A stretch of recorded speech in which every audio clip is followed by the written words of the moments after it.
Alright guys, isang mapagpalang araw sa inyong lahat. Meron tayong reaction video Alright, dito kay VP Sara.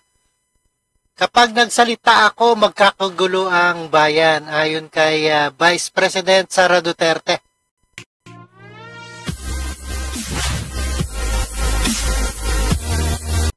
Alright guys, magandang araw sa inyong lahat. VP Sara, nagsalita na. Kapag nagsalita ako, magkakagulo ang bayan, ayon kay VP Sara Duterte. At nag-aalangan na si Vice President Sara Duterte kung may endorso ng kandidato sa bilang eleksyon aniyan halip kasi makakatulong, baka makasama pa ito. Kaya hindi muna magsasalita itong si VP Sara Duterte. Alright, panoorin po natin guys sa frontline.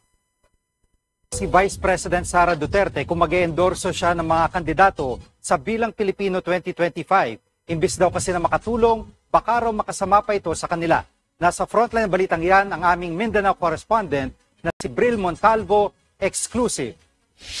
Sa unang pagkakataon ngayong taon, eksklusibong humarap sa News 5 si Vice President Sara Duterte. Pero tila ilag ang bise sa ilang issue tulad ng panawag. Ayan, hindi muna magsasalita, no? Ilag muna, ilag. Si Vice President Sara Duterte. Sa mga, akusasyon, baka magkagulo lang ang bayan. Aniya. Pagang ipa-impeach siya. Tulong mo na sa bayan yan. Pag nagsalita ako, makakagulo ang bayan. Nitong Biyernes lang. Ayan, tulong mo na lang sa bayan, ha?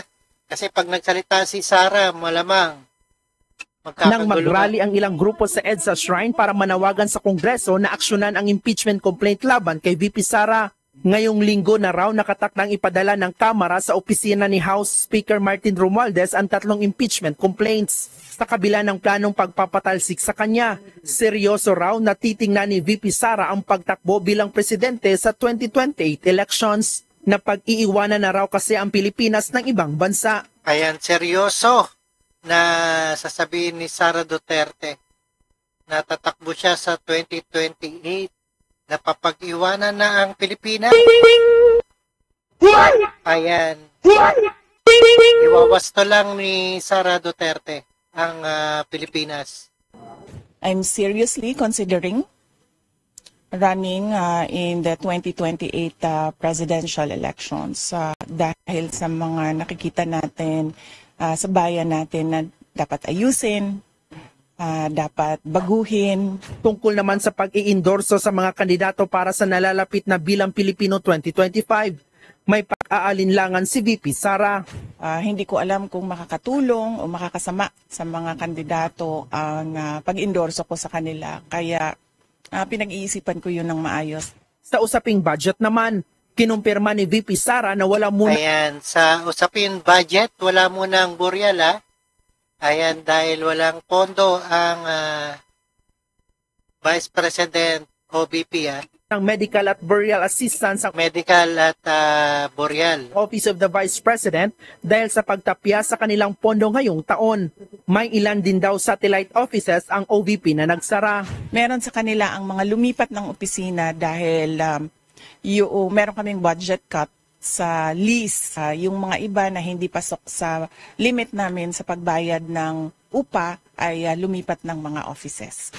Sa kabila niyan, tuloy-tuloy naman daw ang iba. Ayan, meron na nagsara na opisina ng Vice President. Offices ni Sara Duterte. Kaya, ayan, bawas muna. Pamproyekto ng Office of the Vice President. Nagbabalita mula sa front. Alright, napanood at napakinggan po natin ang reaction video ni Rob Trip dito kay VP Sara. Kapag nagsalita na si VP Sara, bukang magkakagulo nga ang bayan. Alright, comment down below na lang guys and don't forget to subscribe. Rob Trip. Alright, thank you guys and peace out.